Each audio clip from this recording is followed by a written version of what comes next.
Este programa é livre para todos os públicos.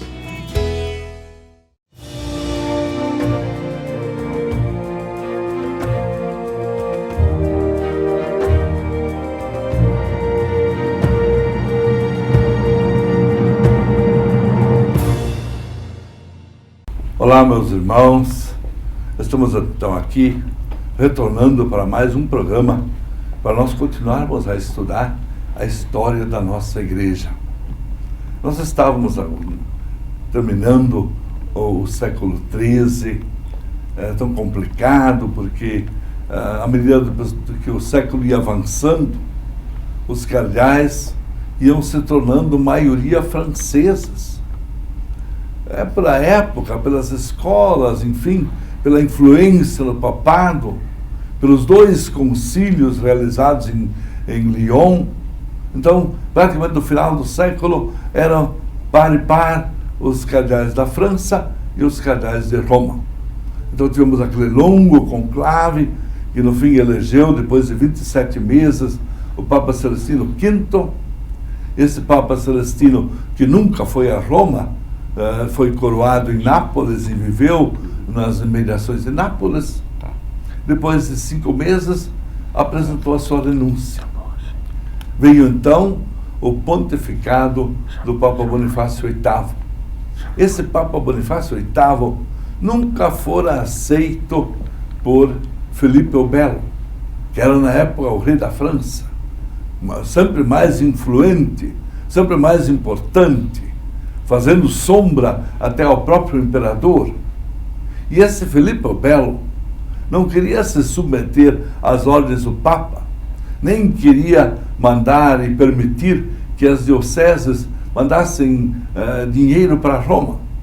Então, com isso, houve um conflito e o pobre do Papa Bonifácio VIII morreu em consequência ao ataque de Anani, em que se fala do escafo de Anani, que seria o tapa em Anani, o tapa no Papa.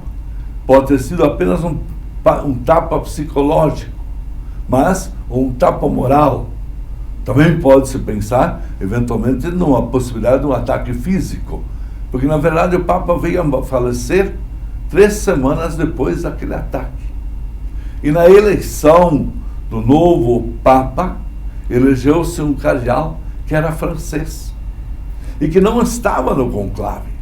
Ele apenas foi eleito ele aceitou ser Papa desde que pudesse ser coroado na França e pudesse iniciar o seu pontificado na França, perto do seu médico, acompanhando o seu médico. E ele então ficou na França. Na verdade, ele ficou durante todo o seu pontificado, de 1303 a 1315, todo o tempo vivendo na França. No começo em Lyon, mais tarde já em Avignon. E ele então, de fato, estabeleceu este papado de Avignon. Esse papado de Avignon que começou depois do Concílio de Viena. O Concílio de Viena, na França, realizado em 1312, deu assim ao Papa sempre mais poderes ainda, inclusive de ir nomeando cardeais e mais cardeais. Fez com que o Papa realmente fixasse residência em Avignon e os seus cardeais à sua volta, toda a administração da igreja ali, portanto na França, nas barbas de Felipe o Belo, época em que foi feita a extinção dos templários. Certamente uma grande injustiça. Uma ordem religiosa que tinha prestado grandes serviços, especialmente na Terra Santa, ela foi extinta por ordem do Concílio de Viena, depois assinado pelo Papa Clemente V. Esse Papa Clemente V, então, que veio finalmente a falecer em 1314, já francês.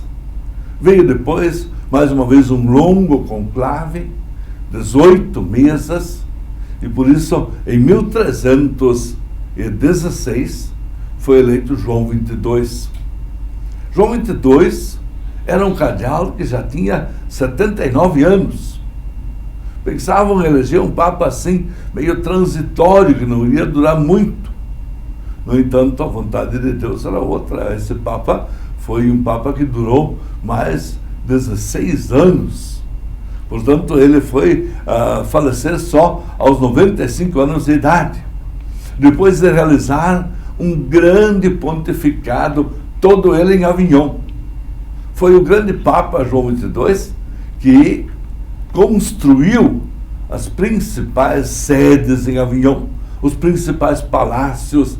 Ele foi que construiu tudo isso ao longo do seu longo pontificado. Para construir todos aqueles palácios, evidentemente era necessário obter muito dinheiro. E ele se voltava, então, precisamente para os países mais ricos, mais poderosos, que eram, na época, o Império Alemão, o Imperador Alemão e o Império Alemão, as grandes dioceses da Alemanha, especialmente Köln, München, Mainz. Lá ele buscava esse dinheiro todo através das dioceses que ajudavam, mandavam dinheiro para Avignon e a Inglaterra. A Grã-Bretanha era outra fonte de recursos e por isso o Papa procurava ir sempre ter seus cobradores que iam e vinham da Inglaterra para Avignon, trazendo o dinheiro necessário para a construção dos palácios de Avignon. Aliás, os palácios de Avignon estão lá até hoje.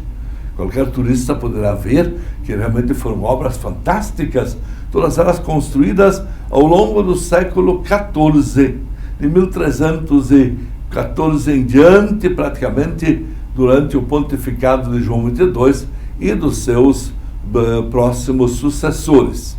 Porque logo depois de João XXII, em 1334, foi eleito o Papa Bento XII. Esse Papa Bento XII era realmente um religioso, um homem muito compenetrado na vida religiosa, um homem de visão espiritual, sobretudo contemplativa. Ele deu muita força para as ordens contemplativas, para os religiosos, as religiosas, as mais diferentes congregações, dando assim todo o apoio ao aspecto religioso, diríamos hoje, mais pastoral, mais espiritual. Depois dele veio o Papa Clemente VI. Esse Papa Clemente VI durou 10 anos, de 1342 a 1352. E este é o Papa que marcou a Igreja pelo seu nepotismo.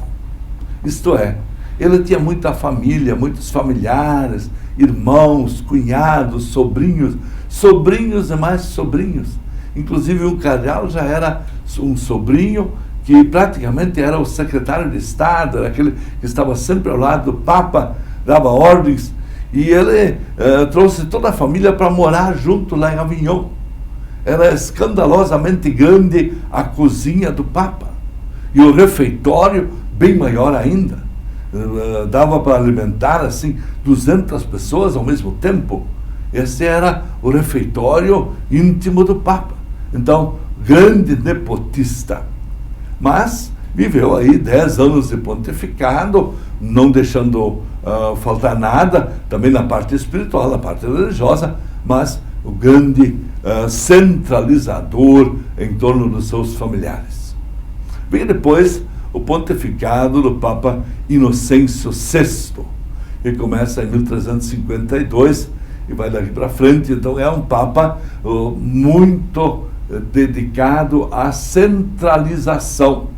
Ele queria, assim, na verdade, que tudo ficasse centralizado no Papa. O Papa deveria assinar pessoalmente todas as nomeações para bispos, para vigários gerais, para reitor das universidades, que naquele tempo eram todas universidades católicas.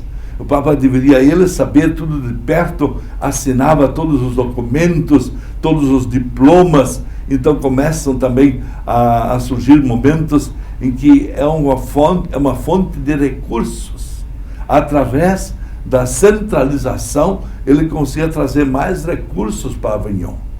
Havia o fiscalismo, que era aquele que buscava o dinheiro diretamente das dioceses, e ainda por cima o centralismo, que dava ao Papa o direito de poder cobrar por toda a nomeação que ele fazia.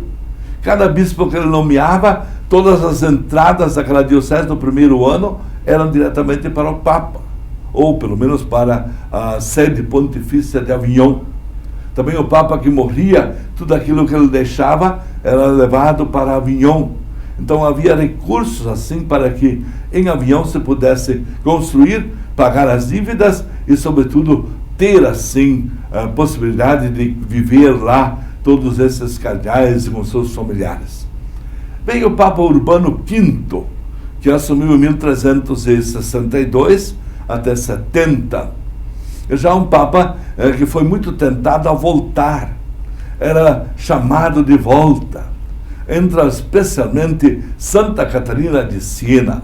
Ela morava em Siena, era uma religiosa dominicana, dedicada à igreja, e ela chamava o Papa, escrevia cartas pessoalmente de próprio punho, chamando ele de papai, volte, a tua terra é Roma, lá estão os sepulcros dos santos apóstolos, volte. E o Papa foi sendo chamado, e ele dizia, vou voltar, vou ver proximamente.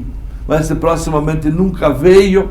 Fim, ele faleceu entre 1370 e Gregório XI, que então foi eleito, mais uma vez um italiano. Ele realmente, desde o começo, se disse, eu vou voltar para Roma, vou me restabelecer em Roma, porque Roma estava completamente abandonada. E finalmente, em 1378, depois de 73 anos de longa penúria, o Papa volta para Roma, volta para sua sede, recupera um pouco o Estado Pontifício e quer lá fazer reformas e mudanças, mas esse Papa, infelizmente, durou pouco. No ano seguinte, em 1379, morre o Papa. E aí vem um novo conclave, mas esse assunto para o nosso próximo encontro. Aqui nós terminamos sempre com a bênção de Deus Todo-Poderoso, o Pai, o Filho e o Espírito Santo. Amém.